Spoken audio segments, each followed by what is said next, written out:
10 വർഷമായി മുടങ്ങിക്കിടക്കുകയായിരുന്ന ബേസിൽ trophy football ടൂർണമെന്റിന് പുതുജീവൻ. തിങ്കളാഴ്ച വൈകിട്ട് മാർ ബേസിൽ സ്കൂൾ മൈതാനത്ത് പന്തുരുളുമ്പോൾ മനം നിറയുക ഫുട്ബോൾ പ്രേമികളുടെ മാത്രമല്ല നാട്ടുകാരുടേതും കൂടിയാണ്. 12 ടീമുകളാണ് ഇക്കുറി ബേസിൽ ട്രോഫിക്കായി മത്സരിക്കുന്നത്. 1956-ൽ എറണാകുളത്ത് നടന്ന സന്തോഷ് ട്രോഫി ഫുട്ബോൾ ടൂർണമെന്റിൽ നിന്നാണ് ബേസിൽ ട്രോഫിയുടെ ചരിത്രം ആരംഭിക്കുന്നത്. മാർ ബേസിലിലെ അന്നത്തെ കായികാധ്യാപകൻ ഐമുറി ഇട്ടൂപ്പിന്റെയും ഫുട്ബോൾ പ്രേമികളായ സഹ അധ്യാപകരുടെയും ചിന്തയിൽ നിന്നാണ് ബേസിൽ ട്രോഫി എന്ന ആശയം രൂപപ്പെട്ടത്.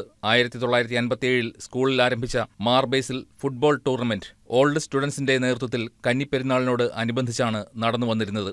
ആദ്യകാലങ്ങളിൽ ഏറെ തവണയും ബേസിൽ ട്രോഫി കൊണ്ടുപോയത് ചാലക്കുടി ഗവൺമെന്റ് ഹൈസ്കൂളും ആലുവ സെന്റ് മേരീസുമായിരുന്നു. അന്നത്തെ റഫറിമാരിൽ പ്രമുഖനായിരുന്നു Augustine Xavier Aluva.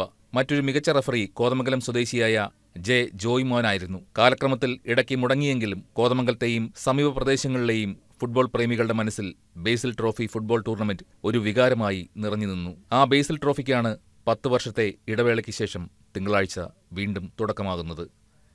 News desk KCB news.